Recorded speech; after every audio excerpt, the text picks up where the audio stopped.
Welcome to Know the Name, Know the Genius in You, where in a single moment you can recognize your brilliance and change your life. This is a transformational hour that covers an array of topics that demonstrate how individuals use their native talents, of course, as shown in their name, to look at the ordinary in extraordinary ways. Albert Einstein once said that everybody's a genius. Why would one of the smartest people on the planet declare that everyone is a genius unless he knew that to be true? I'm your host, Sharon Lynn Wyeth, creator of Namology Science and author of Know the Name, Know the Person. And in each weekly show, you'll hear the fascinating ways other people discovered the genius in them and what they were able to accomplish. At the end of each show, you'll hear clues on how you can recognize your own innate genius. All over the world, people have many, many diverse interests. And in that vein, people have asked about different occupations, areas of life that have highly interested them. People want to know how highly successful people have managed to achieve their genius mindset by utilizing the gifts that are seen in their name using namology science. So, how does someone express those creative talents, and how does someone share those gifts with others in such a way that everybody benefits? Our expert tonight is Alan Eisenberg, who has developed his genius in the area of helping people emotionally recover from being bullied. Alan Eisenberg is a certified life, solutions focused, and transformational coach with a niche in self esteem building and personal growth, particularly in the area of bullying and abuse recovery. He's also the author of two books, A Ladder in the Dark, his memoir, and Crossing the Line, a cautionary tale about use of bullying. Alan is also the owner of Bullying Recovery, a company that helps long-term survivors of bullying learn to overcome the long-term effects bullying and abuse, you know, causes in their lives so that they can thrive in their life again. Welcome to Know the Name, Know the Genius in You radio show, Alan. Well, thanks for having me. I appreciate that. That was a lengthy introduction to what I do, but I'm sure as we get into it, it'll be more simplified, hopefully, by what we talk about. So I want to know what happened in your life that caused you to want to have to help people that have been bullied. What got you into Well, this? yeah, I like to tell people, that most people who find, their passion, it comes with the cost of having the experience, and whatever that may be. And for me, of course, it was a youth of being bullied from 6 to 13, pretty much on a regular basis, and how it had changed me. And it took me, about 20 years to figure all that out. I kind of knew it. I was one of those people that's very in tune with my emotions, and so I knew that had affected me. I just didn't know how to express it or how to have that come out. So, fast forward 20 years, I'm in my mid 30s, and life is not going the way I want it to, and I still have these feelings that I've been expressing for 30 years now, and I decided to start a little website that to put them on, just to kind of write them out, because I felt like a couple things had happened, and I felt like, the kids needed to know that adults experience this. I think as most of us as parents who have been parents, like if our kids are bullied, we don't ever go, oh yeah, that happened to me too. We just kind of go, oh, that's too bad, or we fight for them within the school. But the truth is 80% of us have been bullied. That's the facts. And so I just said, I'm going to be brave. I'm going to put it out on the internet. And so in 2007, sort of about 3 years before the media really caught on, I had started a website called Bullying Stories, put my stories out there thinking that was going to be cathartic. And it was to some extent. But what I didn't see coming was all the people sending me their stories, and then the research, and then the facts that the studies were starting to be done, and that now it had a name called complex PTSD, and that's what I was experiencing. And that's what I had been experiencing for 30 years.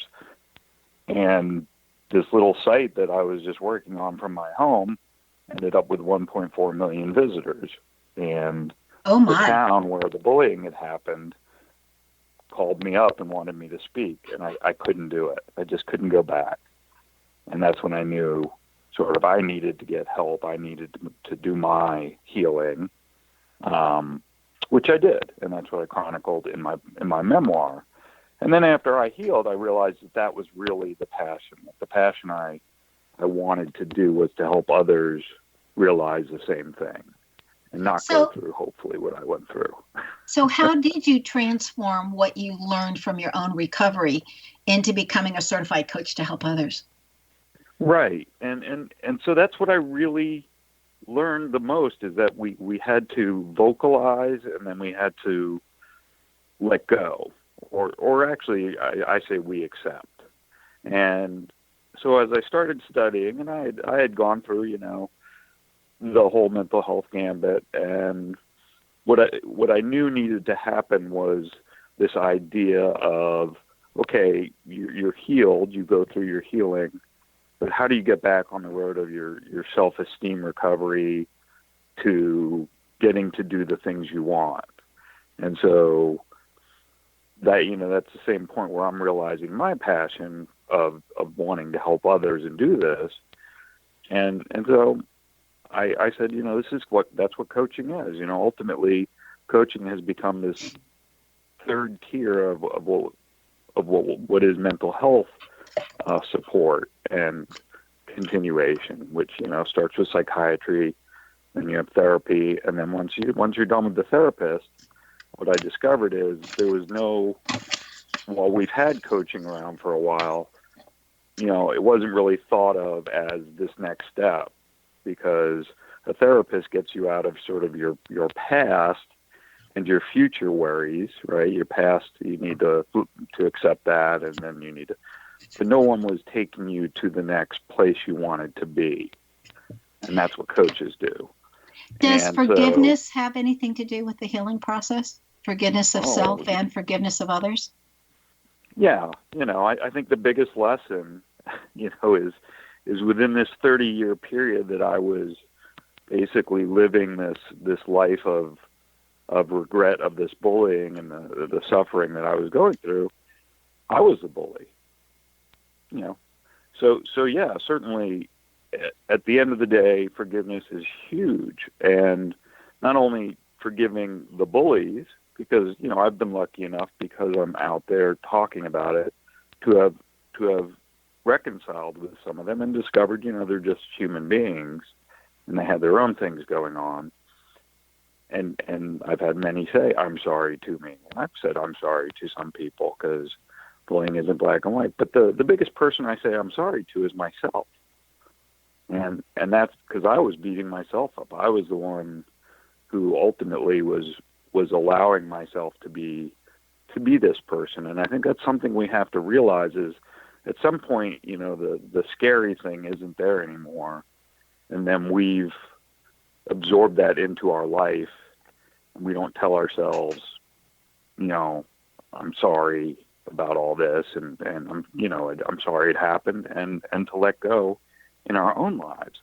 So I think forgiveness is a huge part of that.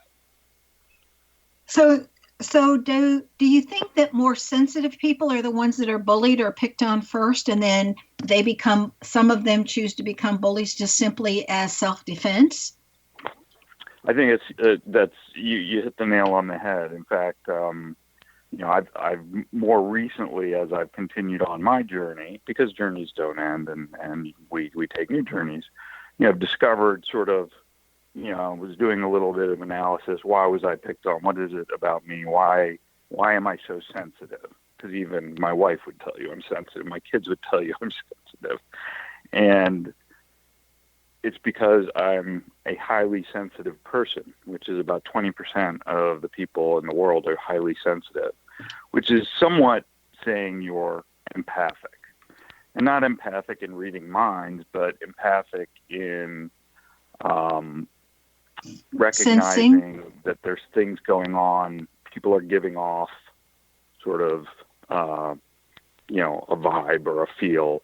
And, it's what a lot of us call our first impression, right? You meet someone, you just go, oh, this person, and in my whole life, I've always done that and been pretty much right. But what's very interesting in studying highly sensitive people, and Elaine Aron is the expert in the field who has written books on it, so it's not things I'm making up here, is that all animals are highly sensitive. All, what we would think of as, other animals like dogs, cats, I always tell people, I'm like, it's a pretty simple story, right? You're sick, and if you have an animal like a dog or cat, you're laying in bed, you're not feeling well, and that animal will come up and put its head under your arm or do something, do anything to try to make you feel good, because it senses these things. And that's the same thing we're doing as humans in our high sensitivity. So we end up being very, people who are highly sensitive end up with a couple of telltale signs, which are really interesting. Okay, I want you to hold that thought. I want you to hold that thought of the telltale signs. Okay. And because we need to take a break, stay tuned to Know the Name, Know the Genius in You, which can be heard on xzbn.net, an X-Zone radio station, and knowthename.com. After the break, we're going to find out what Alan's name means. Stay tuned.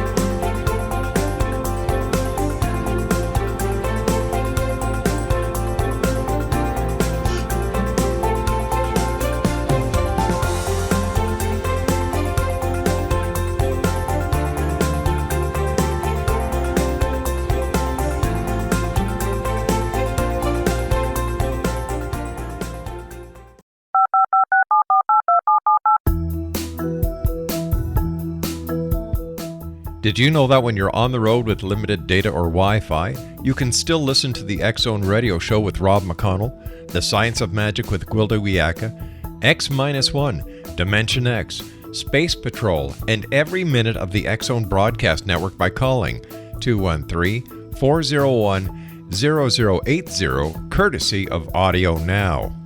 No smartphone, app, or internet needed. It saves your data plan, and it's free if you have unlimited minutes. Call 213-401-0080 to listen on any phone, anytime, anywhere. Remember 213-401-0080 for the best of the paranormal, parapsychology, and sci-fi radio programming anywhere, 24/7, 365. Gwilda Wiyaka's latest book, The Science of Magic, Book of Mysteries, Volume 1, is the first book in a series based on her writings that open every episode of the Science of Magic radio show. Drawing on the subject matter of each guest, and armed with over 40 years' experience in shamanism, 35 years in alternative health, and degrees in psychology and religious studies, Gwilda introduces relevant and leading-edge information that supports spiritual evolution and personal empowerment. Rich with wisdom and inspirational quotes packaged in digestible segments, this is a book that will pull you from cover to cover. It will also serve as a daily inspirational reading for years to come. The Science of Magic Book of Mysteries, Volume 1 is available at our website, tsompublications.com, amazon.com, and wherever fine books are sold. Back in Victorian England, a famous theologian posed a perplexing riddle. Why are the two top personalities in the Bible tagged with the numbers 7 and 11? Academics agree the answer is found in the stunning discovery of a hitherto secret Bible structure explained in a new book called The Genesis Grid. The discovery is so simple that preschool children could illustrate it. Certain claims are hugely controversial and may offend some, but at the X-Zone, we've studied this awesome new book and agree with one expert, and I quote, "These discoveries appear to be beyond coincidence." So who or what hid this wonderful pattern in the Bible, and what might they do next? Find out more, X-Zone Nation, and read reviews on www.genesisgrid.co.uk. That's www.genesisgrid.co.uk.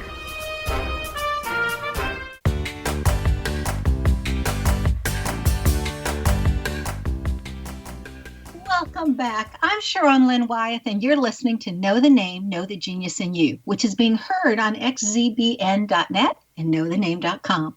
Our guest tonight is Alan Eisenberg, who assists individuals recover from having been bullied. His website is bullyingrecovery.org. And I really want to point out that it's a .org because we don't get many .orgs on this show. So it's bullyingrecovery.org.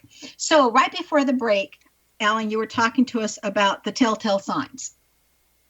Yeah, and so going back, you had brought up a good point, which is about our bully victims, and even maybe the bully's highly sensitive, or is there a sensitivity? So the telltale signs of being highly sensitive are interesting, like relationships with animals, which sounds weird. I'm not saying it in a weird way, but that, I've never had a bad experience with an animal. In fact, I've had some really unique experiences with animals, like, being at like SeaWorld, where they're at the dolphin pool and they're all going around, and this one stops in front of me and puts its belly up, and I'm rubbing its belly, and then of course all the people surround me and they want to do it. Or I went in a pen once with wolves, and it was 5 of us, and this one wolf starts rubbing my face really hard, and I'm like really scared. And the woman's like, "Oh, it's scenting you. It's scenting you." I'm like, "Well, what's that?" Well, it's, what wolves are pack animals, and it's putting its scent on me to say to the other wolves, "Hey, he's with me." And these are just 2 weird experiences that highly sensitive people tend to have. The other one that's a real key is music, or, the arts, but mainly music. Like when you hear a song that maybe is from your youth or something, do you get goosebumps? Or like I would go to concerts, and literally when the band walked out and there was all this emotion in the audience, I would be crying, and get goosebumps. And that there was actually an article on it now. Like, yeah, this is what happens with highly sensitive people. See, and I wouldn't cry or get goosebumps. I'd want to get up and go dance in the aisles. My mother said she could never take me to a concert because I couldn't stay seated. I said, well, the music moves through your body, and you got to move too. That's a different topic. I have that too. But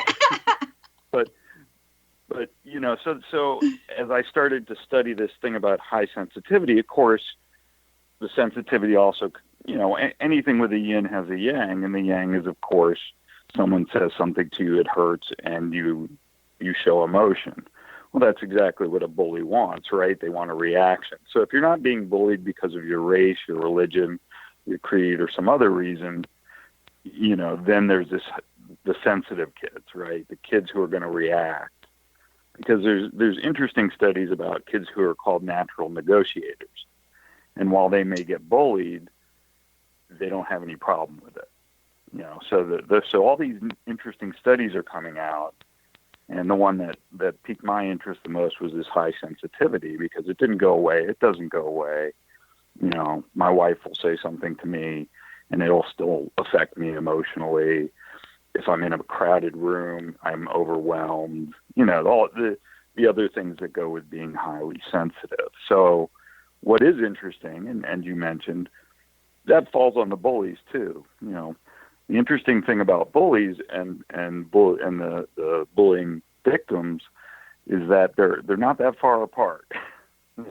Down the line, they have the same characteristics until you get to like one point, and that's in sort of that abuse at home and that overpowering or some other troubles that they have. But self-esteem, the bullies don't have any self-esteem. That's why they're bullying. These other things, they're all tied together. And I think that's what I've learned now in talking to some of my childhood bullies, is that they were really dealing with a lot of stuff themselves. And they don't remember anything they did to me. Not a one of them. How discouraging, right? So, well, it is to me, because, of course, in my mind, they were these monsters. But to them, they were dealing with stuff at home. They were dealing with, drug abuse and then it just alcohol. acts out. I know from all of my years in that classroom, I felt it was very obvious to see who was having problems at home. And your heart. And that's what I always say. Kids.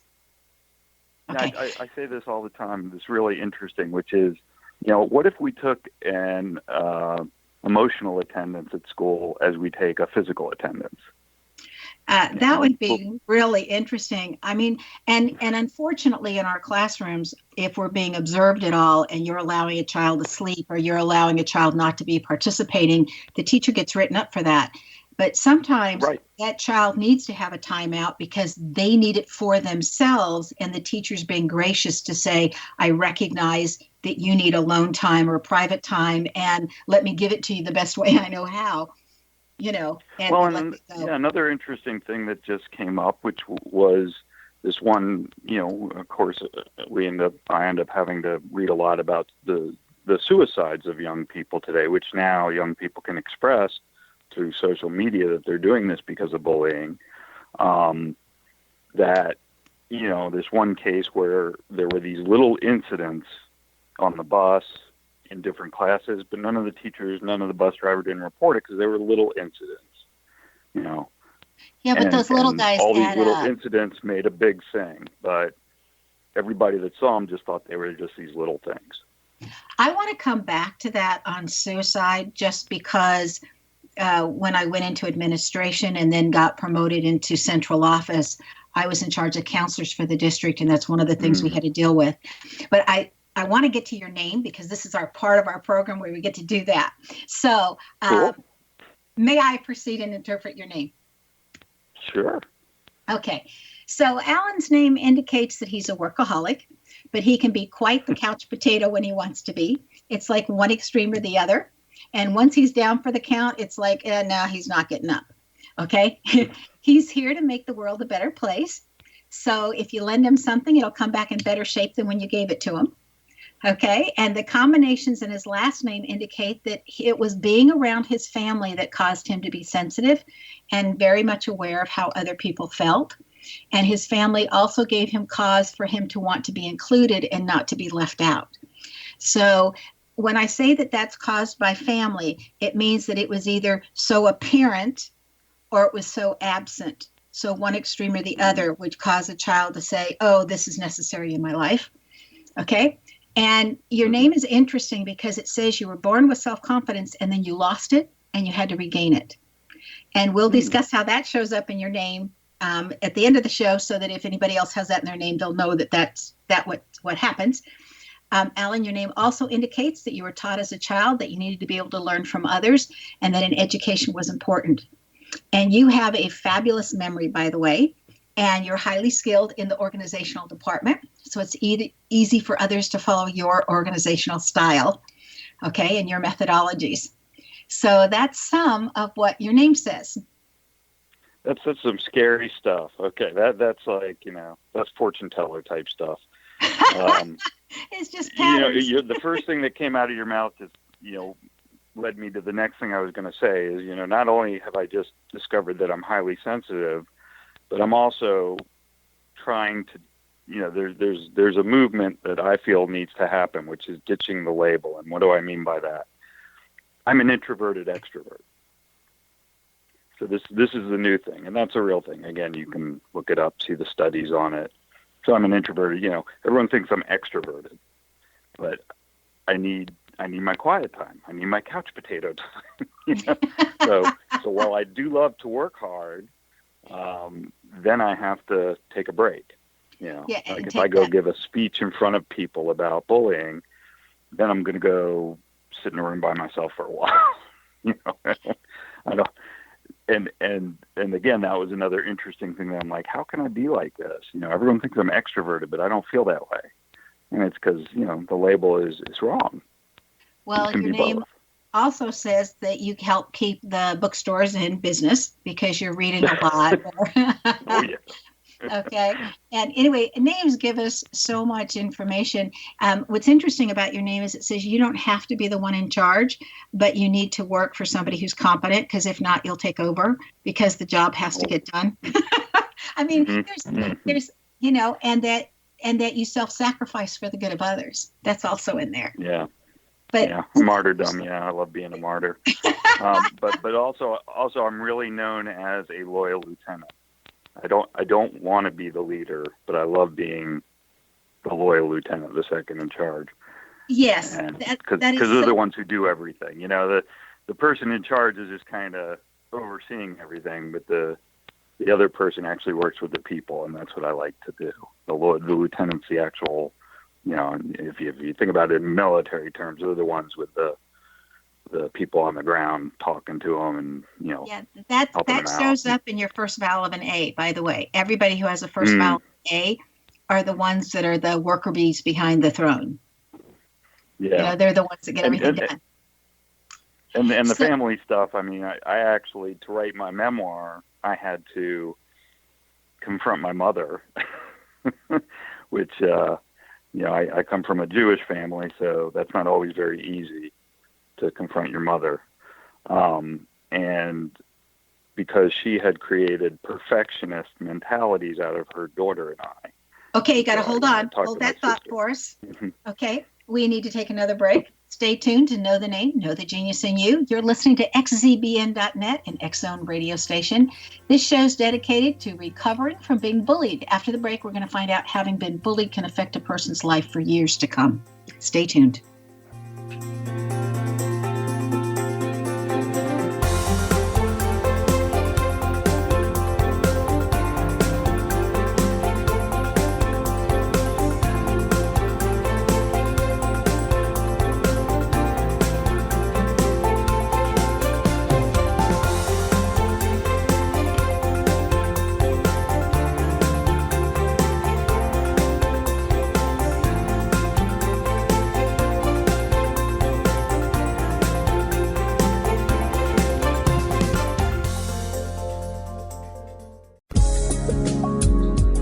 From our broadcast studios in Hamilton, Ontario, Canada, to the world and beyond, you're watching the X-Zone Broadcast Network, www.xzbn.net.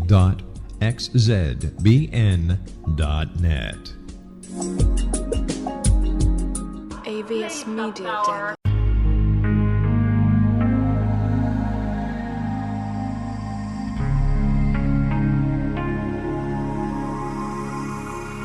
The scientist and the mystic have been on an age-old, relentless search with one thing in common. They seek truth. Their paths converge in the 40,000-year-old practice of shamanism, an ancient science delving to the quantum level of life, facilitating healing, manifestation, and evolution.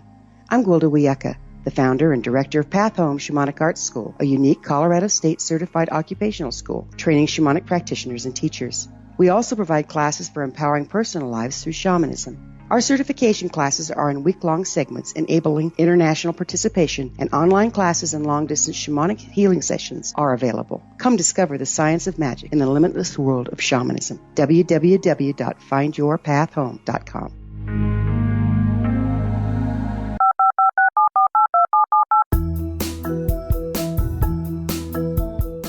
Did you know that when you're on the road with limited data or Wi-Fi, you can still listen to the X-Zone Radio Show with Rob McConnell, The Science of Magic with Gwilda Wiyaka, X-1, Dimension X, Space Patrol, and every minute of the X-Zone Broadcast Network by calling 213-401-0080, courtesy of Audio Now.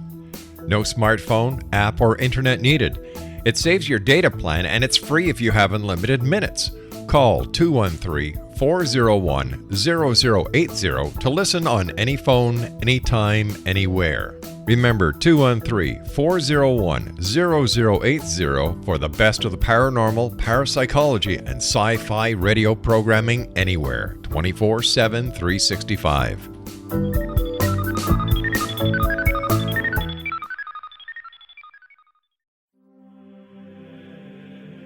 Rob McConnell here, presenting an overview for Nicholas Paul Jennings, author of a fascinating book, Amen. It presents facts revealed by Egyptologists, facts that enable us to understand why Amen is the beginning of creation of God. It provides recommendations for religious leaders of the major religions to unify their beliefs and teach the Word of God. Love one another. Amen informs people how mankind conceived God. It was the Egyptians that developed the concepts of a soul, a hereafter, and Son of God. And finally, after the worship of many gods, they conceived the belief in one universal God, the maker of all there is. For more information, visit www.futureofgodamen.com. That's www.futureofgodamen.com.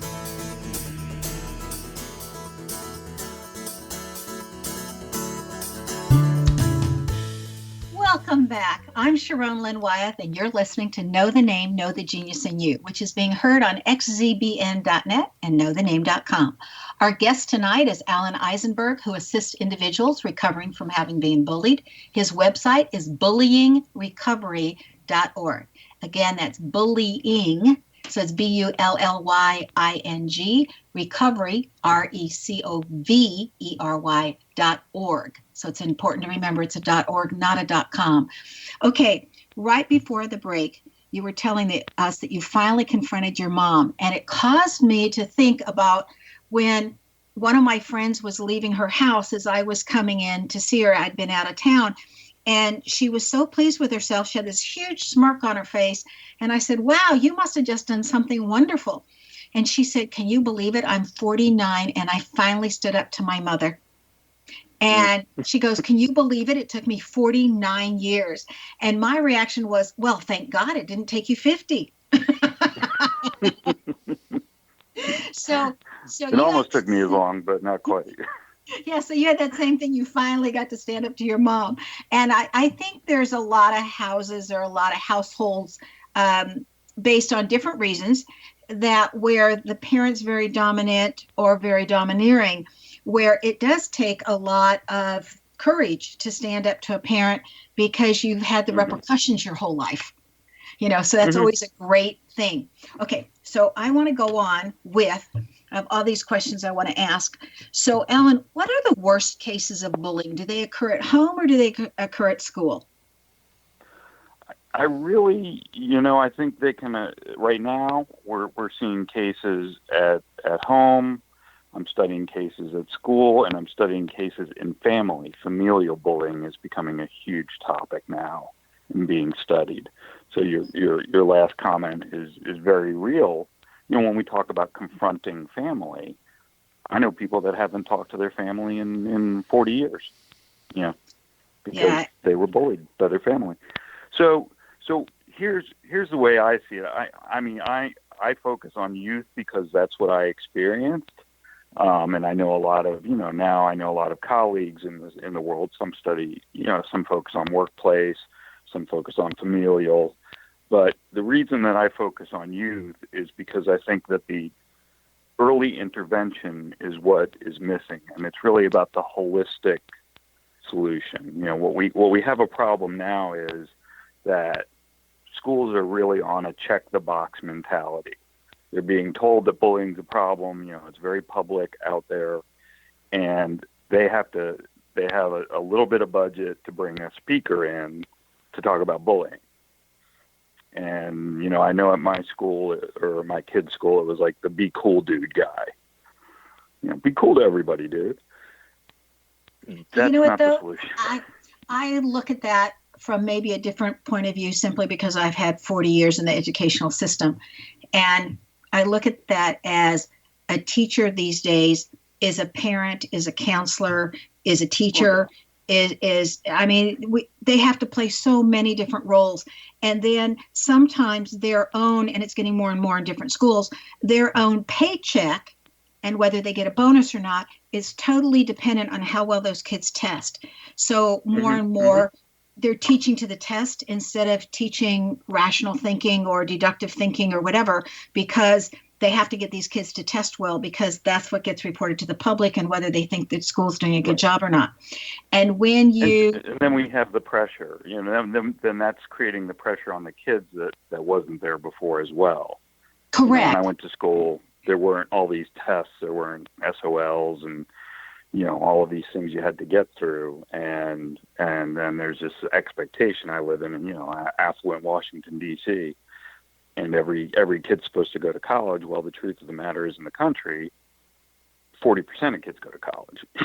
Well, but the truth is that too many kids go to college, if you want to look at it, because then they can't get the jobs that are supposed to pay them high enough that they can pay back those bills from college, and they end up being, in debt for so much of their life.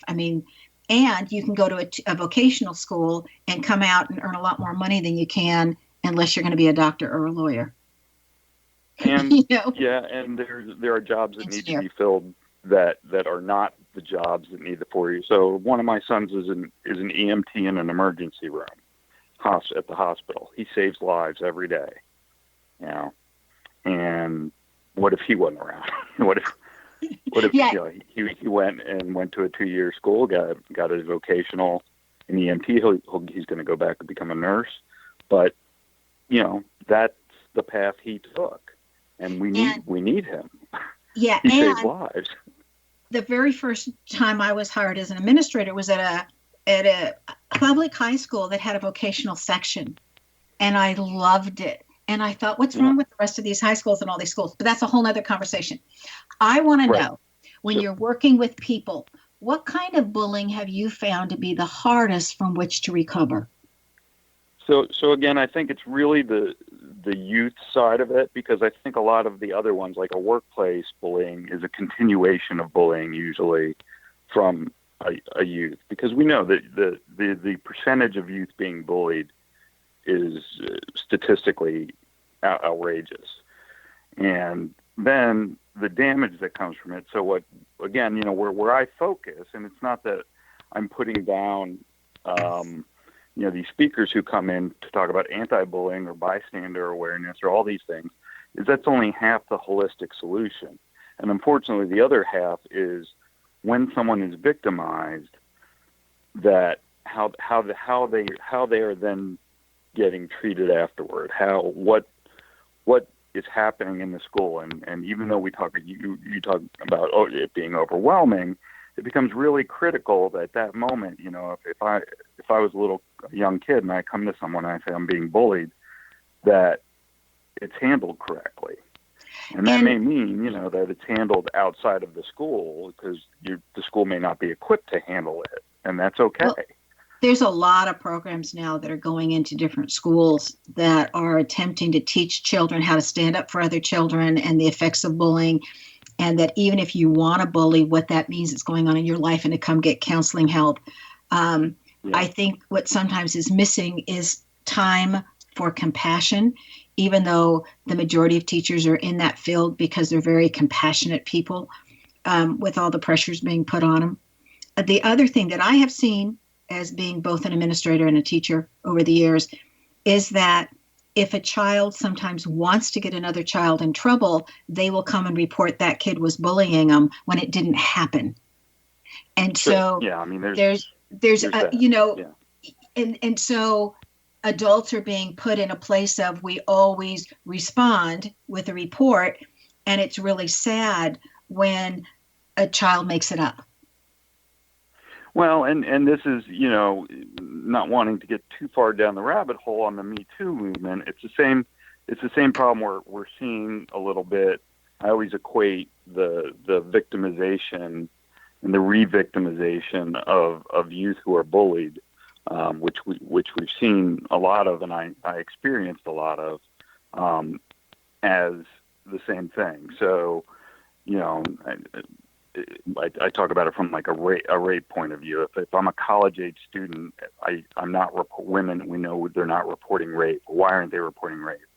Well, because they were, you know, at a fraternity party, drinking in a short skirt, and they were flirting with a guy, and all that's going to come out, and they're going to, you know, look bad. And I can't tell you how many times I was told, you know, why don't you just change so that the bullies don't affect you? You know, that doesn't happen. I mean, I've been in work situations where supervisors have attempted to bully me, like a principal would bully the teachers. And I grew up in a very well-to-do school where there were so many bullies that my oldest sister would come practice with me in the bathroom on, what do you do if you're bullied this way? And what do you do if you're bullied that way? And if this happens, what do you do? And my mother used to say, why can't you two girls get along? And she didn't realize that my sister was practicing with me so that I would have automatic responses not to get bullied. And I thought everybody needs to go through that training. But how many adults are bullied at work, and what can they do if they're desperate for that job? So that's the critical thing that you're saying, is the desperate for the job. So when we get to adults bullied at work, the percentages are still being studied a little bit. We're seeing about 30, somewhere around 30%. But the problem is that it's the job, and you have to have the salary. At the point that you're working, let's say, I've been working, and now I live this lifestyle. I have a house, I have 2 kids, I have this, and now I need to bring a paycheck home. Well, that's a different pressure than the youth were feeling, right? And that's a very stuck place. So actually, going back to suicidality, the highest levels of suicide are actually in the middle age range. The only reason we hear so much about youth suicide is because, from a percentage standpoint, youth don't die of other things so much. So it's a higher percentage. But the highest percentage of suicidality is actually in the middle age, is the 35 to about 45 age range. That is really scary. And I think different cultures have different rates of suicide. I know that when I was teaching in Japan, the number of children that committed suicide was just astounding to me. Okay, we need to take our last break. Stay tuned to Know the Name, Know the Genius in You on xzbn.net, an X-Zone radio station, and knowthename.com. After the break, we're going to find out what Alan Eisenberg has in his name that has assisted him that you just might have in your name as well.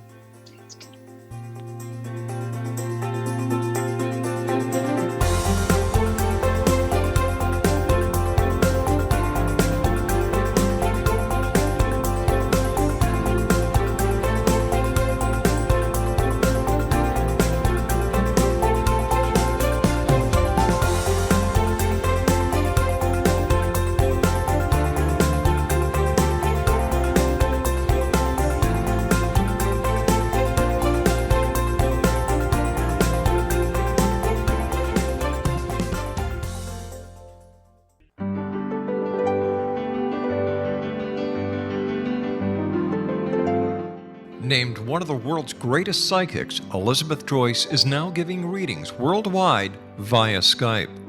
Elizabeth Joyce is recognized for her clairvoyant ability to help find missing persons, her analysis of dreams, past life regression work, mediumship, and her accurate predictions. Elizabeth has been a frequent guest on the X-Zone radio show with yours truly, Rob McConnell, now for several years. For an appointment with Elizabeth Joyce, call 201-934-8986 or Skype at elizabeth.joyce. And for more information, you can always visit Elizabeth Joyce online at www.new-visions.com.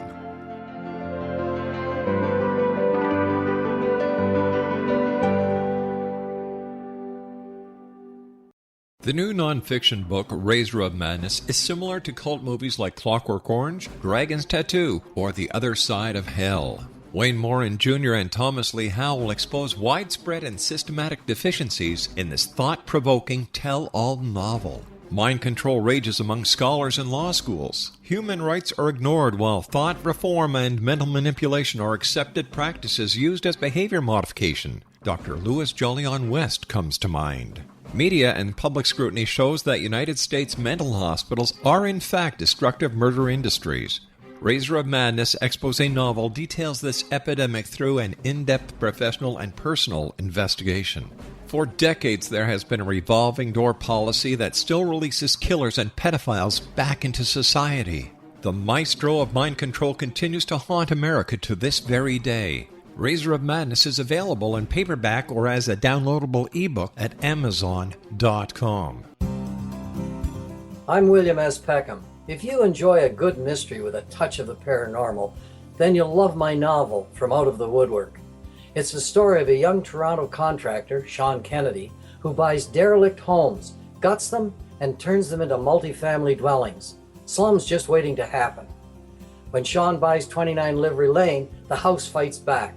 Former owners unexpectedly come out of the woodwork as he starts the destruction. The apparitions come to him when he touches old books, reads hidden letters, rummages through old boxes, finds a locket, or reads a discovered manuscript of a murder mystery. From Out of the Woodwork will take you from 1899 to the horror of the World Trade Center, September 11, 2001. Check out From Out of the Woodwork on my website, www.williamspeckham.com.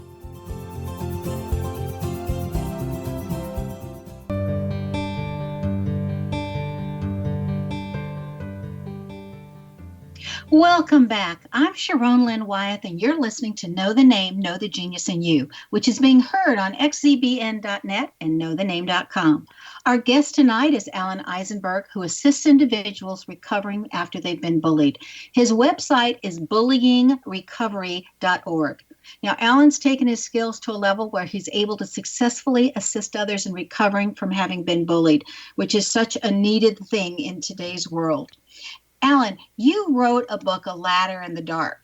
Tell us about that book and what was your goal in writing it? What did you want to accomplish? What did you want to share? Why did you write it? Well, it had been a book I was working on in my mind for a while, but I always said I had 2 acts of a 3-act book, and the last act was recovery. And I didn't have that until actually I was about 42, which is only about 5-6 years ago. So I really wanted people to hear the story and go through my experience to understand that there is a path out. So that was sort of my point. Now, everybody's path is a little different, but I wanted to make sure I told the story of what happened to me, the after effects of it, and then how I came through a recovery program to recover from it. Do you think a lot of people that are bullied at home are then emit something in their auric field or their behavior or whatever you want to, in their energy, that somehow then those same kids are the ones that are bullied at school or become the bullies at school? Mostly they become the bullies at school, and this has been studied, that the two biggest influences of a child becoming a bully are that they are abused at home or ignored at home. So it's polar opposites, but it's the same effect, that they're longing for attention that they're not getting at home, or they're getting the wrong attention. So they typically are the ones who will fall into the bully range. In your A Ladder in the Dark, how is that book different from other books that address the topic of bullying? Well, what I had found was, and I had read a lot, as you said, I'm a reader, so I had read a lot of other people's books, and a lot of them are about, I was bullied and it sucks. And I knew that's not what I wanted to do. And so I wanted to tell, like I said, the third act, that there is a recovery and that it does cause damage, long-term damage, and that, ultimately that has to be dealt with. And it's a personal journey that everybody who deals with the after effects, what's now known as complex PTSD, are going to have to figure out how to go through and get out the other side so that they can live the life that they want to live. So if I'm understanding you correctly, literally when a child is being bullied, it literally can affect them their entire life.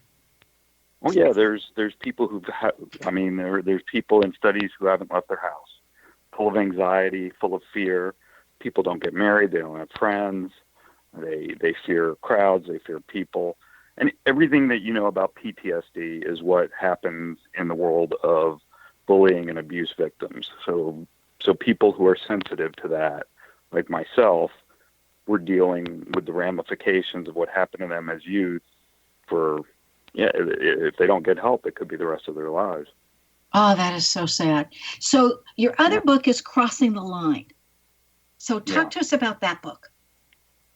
So this one was my fictional story, and it is, I write on it, it's a cautionary tale, and it really is meant for the teen audience and older. And it's really about the extremes. What I see are the 2 extremes of bullying.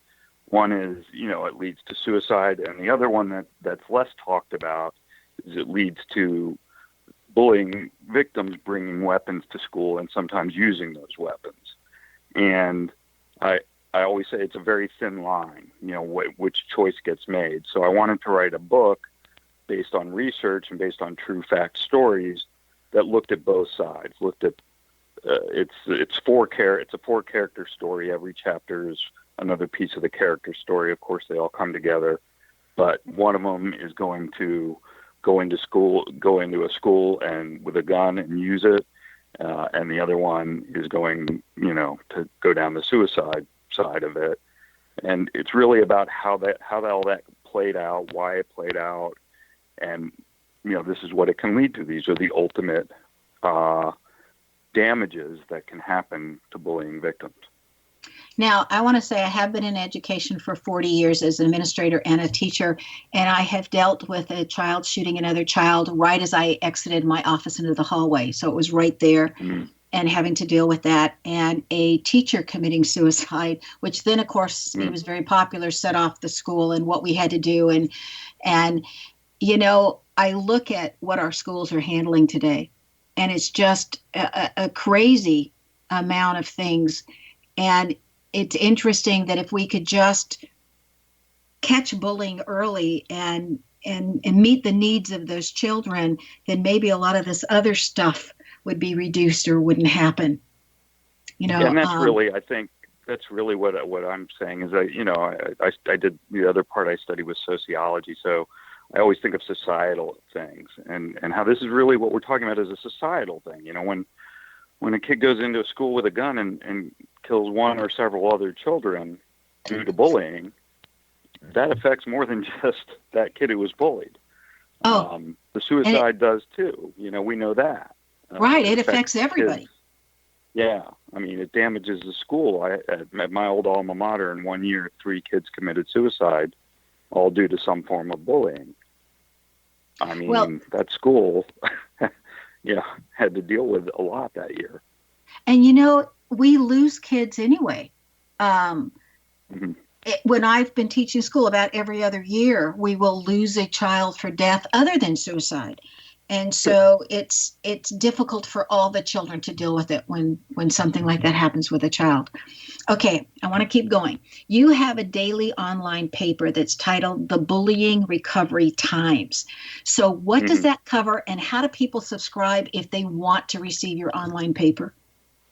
Well, all of it is on my website. The Bullying Recovery Times is actually a aggregated paper, almost like going to Yahoo News, that looks at the 2 major subjects that it covers is bullying stories going on and anxiety, because I think they go hand in hand. And so what the paper does, I don't really come up and research the stories. It goes out and finds them. Like I said, it's an aggregator like Yahoo News or anything, and it presents those stories in paper form, like a newspaper type form. And so people can go on my website and go to my site that's called the Bullying Recovery Times and read it. Okay. Now talk to us really briefly about your bi-monthly podcast. So for the podcast, I do 2 things. One, I have a weekly blog on a subject around bullying. And then the podcast is really about Healthy You. It's called Healthy You, which is my coaching program. And it's really, while it does have bullying subjects, it's more about trying to start to live a healthier life. Finding that small changes in your life, or sometimes big changes, can make you healthier, can help make you live a better life. And really, my life had to take a 180 turn in order for me to get better. But now, with all that in mind, most of my guests come in and we talk about subjects about how to overcome maybe some of the things that are limiting you from living a healthier life, or techniques to start adapting, whether it's mindfulness. I'm a really big mindfulness person, and healthy eating, how that affects what you put in your gut, how that affects the release of chemicals, all of these subjects that I don't think we talk about enough. Empathy, another big one I like to talk about, and really what all that means in the world of health, and how you can be healthier, how you can help yourself. In 30 seconds or less, what would you like? How would you summarize what you'd like everybody that's listening to this podcast to take away from your interview? I think the big thing is that it isn't kids being kids. It isn't something that people get over. Those are old schools of thought, and that what we know now, what we've learned since the studies started happening in 2010, and there are great amounts of studies out there, is that there is long-term damage from bullying that people grow up with, as we discussed, could be the rest of their lives if they don't get help. And that's why I do what I do, is to try to get that out there and help as many people as I can to get past. I want to thank you for coming on the show and sharing all of your knowledge and providing a resource for people to be able to go to. Thank you so much, Alan. Okay, guys, you want to be prepared and surprised and very pleased when you experience Alan Eisenberg's work. His website, again, is www.bullyingrecovery.org. Alan was born with self-confidence, lost it along the way, and then had to regain it. Being born with self-confidence and then losing it is represented by the letter combinations of LA, right next to each other, first an L, then an A. When a person regains their self-confidence, it's shown by the following letters, whether they'll do it or not. If you have an LA combination in that order, because reversing the letter combinations changes the meanings, then you too may need to regain your self-confidence somewhere along the way after you've lost it. Do you know where your genius lies? I'm Sharon Lynn Wyeth, host of the radio show Know the Name, Know the Genius in You, which can be heard every weekday at various hours right here on xzbn.net radio, an X-Zone radio station, and on knowthename.com. Tune in to hear the fascinating ways other people have discovered the genius in themselves and what they were able to accomplish. If you wish to know more on how to read a person's name, please visit knowthename.com, and you can schedule an appointment with me, your host, by visiting knowthename.com. This is Sharon Lynn Wyeth, signing off.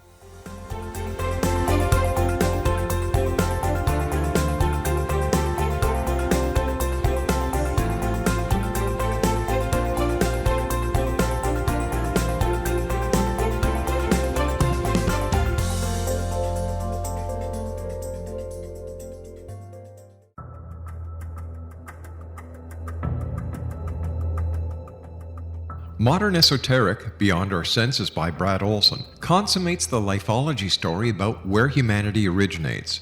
It is the lost continents, the primitive wisdom, the mythos of creation, and the rethinking of ancient history as we are taught in academia.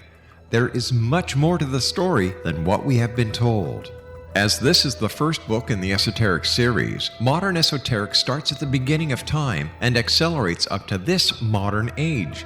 Future Esoteric is book 2 in the series and takes a forward-looking position ahead of today with an open and honest examination of the ET issue and various unexplained phenomena.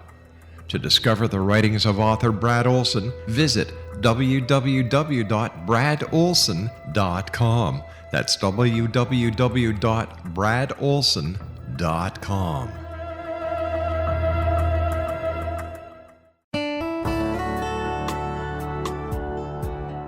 Are you or is someone you know struggling with addictions, depression, anxiety, relationships, low self-esteem, lack of confidence, grief, success, and prosperity? Do you know that your subconscious belief plays a big role in the outcome of your hard work?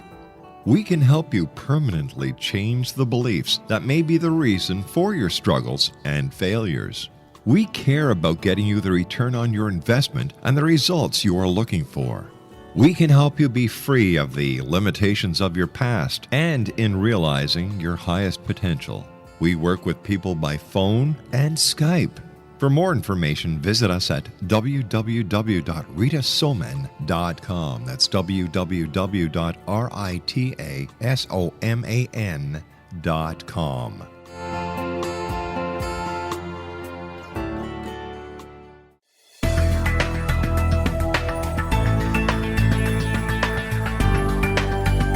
Do you think you have energy problems in your home? Do you feel better when you're away than when you're home? Joey Korn is a global leader in the world of dowsing who specializes in personal energy clearing and space clearing. He can help you create an ideal energy environment in your home no matter where you live in the world. Learn about his remote spiritual house cleaning services and much more at www.dowsers.com. You can get Joey's book, Dowsing, A Path to Enlightenment, as well as other dowsing books and tools, Kabbalah books, and Walter Russell books. Joey's work is really amazing. Go to dowsers.com right now. That's DOWSERS.com, or call 1-877-DOWSING. That's 1-877-369-7464.